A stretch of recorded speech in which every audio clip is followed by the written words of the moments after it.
Hello dear student, इस lecture video में हम लोग डिस्कस करने जा रहे हैं solid state chemistry class 12th का topic density of solid. Chapter is solid state, topic is density of solid और क्रिस्टल या यूनिट सेल। अगर हम डेंसिटी की बात करें तो सॉलिड की में नंबर ऑफ पार्टिकल कितने हैं पर यूनिट एरिया में। पर यूनिट एरिया में जितने नंबर ऑफ एटम होंगे या नंबर ऑफ पार्टिकल जितने ज़्यादा होंगे, डेंसिटी उतनी ज़्यादा होगी। ये पर यूनिट एरिया में नंबर ऑफ पार्टिकल को डिस्क्राइब करता है डेंसिटी। अब डेंसिटी की बात करें तो we know that density unit cells के टर्म में बात करें, अगर डेंसिटी को यूनिट सेल के टर्म में बात करें तो density of unit cell equal to mass upon volume. हम लोग सब जानते हैं कि डेंसिटी का फार्मूला होता है मास अपान वॉल्यूम। तो डेंसिटी ऑफ यूनिट सेल हो जाएगा mass of unit cell upon volume of unit cell. यहाँ तक क्लियर समझ में आ गया होगा। इसके बाद डेंसिटी को रिप्रेजेंट कर दे रहे हैं डी से।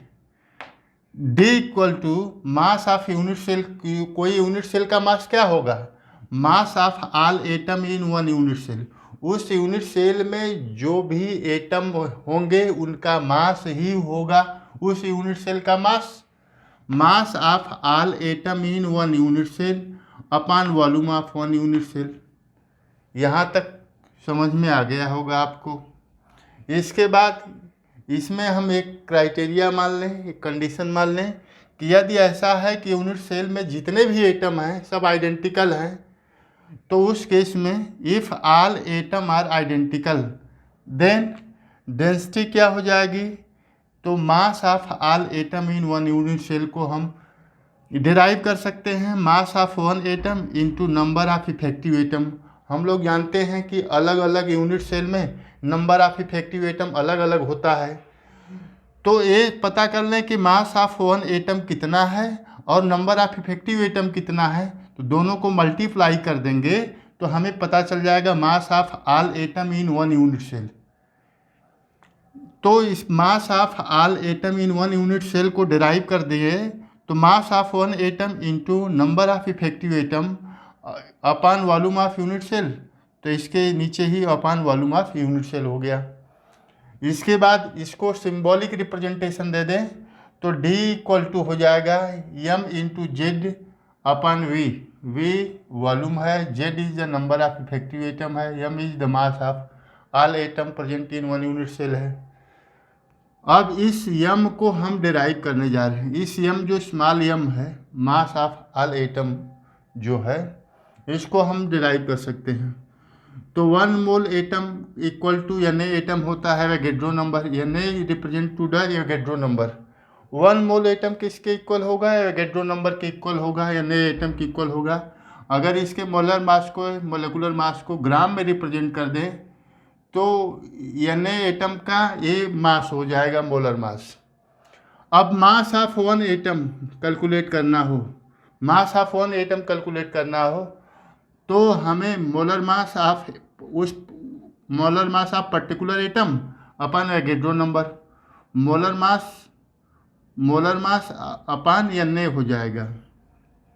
M is the molar mass of an atom upon N A is the Avogadro number. इसको ये आ जाएगा एक एटम का मास ग्राम में। इस वैल्यू को हम पुट कर दिए यहाँ पे इस स्मॉल एम की जगह, क्योंकि मास ऑफ वन एटम क्या है? स्मॉल एम है। तो इसको हम जब इसको वैल्यू को सब्स्टिट्यूट कर देंगे तो वैल्यू ये आ जाएगी D equal to capital M into Z upon N A into V. अब वी को हम लोग यहाँ से हम लोग जानते हैं कि volume of unit cell equal to edge length edge with और एजिस, जितने तीनों एजिस होते हैं उनका मल्टीप्लिकेशन होता है। तो वी की जगह ए क्यू रख सकते हैं हम। तो डेंसिटी का फार्मूला डिराइव्ड हो जाएगा density equal to M into V Z upon N A into A cube. V की जगह मैंने ए क्यू हो गया है। जहाँ पे टर्म्स जितने हैं D means density, M capital M means molecular mass of an atom, Na means Avogadro number, A means age length, edge is length, edge के लेंथ जितने हैं।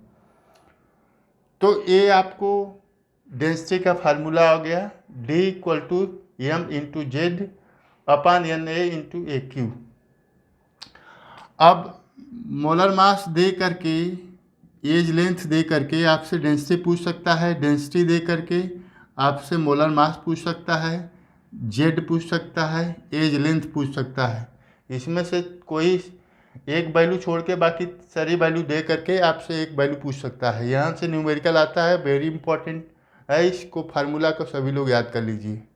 तो आप लोगों को सभी को समझ में आ गया कि डेंसिटी ऑफ सॉलिड या क्रिस्टल का फार्मूला क्या होता है, D equal to M into Z upon N A into A cube. Thank you for watching.